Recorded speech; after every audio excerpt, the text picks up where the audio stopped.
بسم اللہ الرحمن الرحیم۔ غصب شدہ زمین پر مسجد بنائی گئی ہے، اس مسجد کے اندر نماز پڑھنا کیسا ہے؟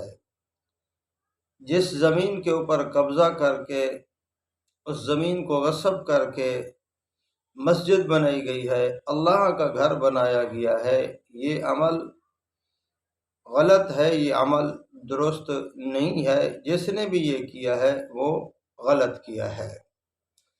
غصب کردہ جگہ میں مسجد بنانا، اللہ کا گھر بنانا درست نہیں ہے، اس لیے کہ غصب کی ہوئی جگہ میں جو مسجد بنائی گئی ہے، جب تک اس زمین کا مالک، اس زمین کے ٹکڑے کا مالک، اس پلاٹ کا مالک اس جگہ کو مسجد کے لیے وقف نہ کر دے، اس وقت تک وہاں مسجد بنانا جائز اور درست نہیں ہے، اور یہ مسجد کے احکام میں جاری نہیں ہوگی، کیونکہ یہ جگہ چھینی گئی ہے، غصب کیا گیا ہے، اس لیے اس کا مالک جو ہے وہ ناراض ہے، وہ نہیں دینا چاہتا تھا۔ آپ نے غصب کر کے مسجد بنا لی، اللہ کا گھر بنا لیا، تو وہاں اس کے اندر مسجد والے احکام علماء کرام نے لکھا ہے جاری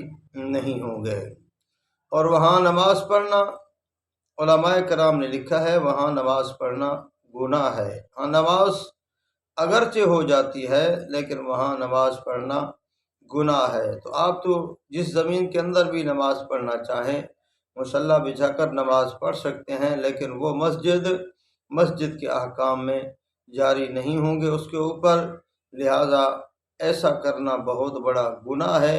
آپ اپنے پلاٹ کے اندر مسجد بنائیں، اپنے زمین کے اندر مسجد بنائیں، زمین کو غصب کر کے لوگوں کی نمازیں آپ کیوں ضائع کر رہے ہیں؟